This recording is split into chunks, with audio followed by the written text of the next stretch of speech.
We live in a time where one message, one video, one truth can reach millions of people, not just here in the Philippines, but all around the world.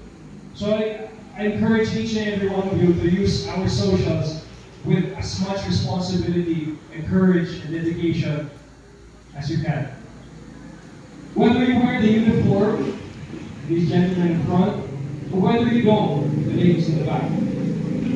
Together as Filipinos, Americans, Japanese, Australians, whatever country you guys are from, we are building not just for peace, but for a legacy, ladies and gentlemen. So let's continue the mission, let's continue to serve, let's continue to build schools, build awareness, and build a future for every single individual in the Philippines and around the world. Again, maraming salamat, and this moment has been meaningful to me, and I hope your days in the Philippines has been meaningful to you too. Maraming salamat. Thank you very much for your service. God bless you more. Thank you.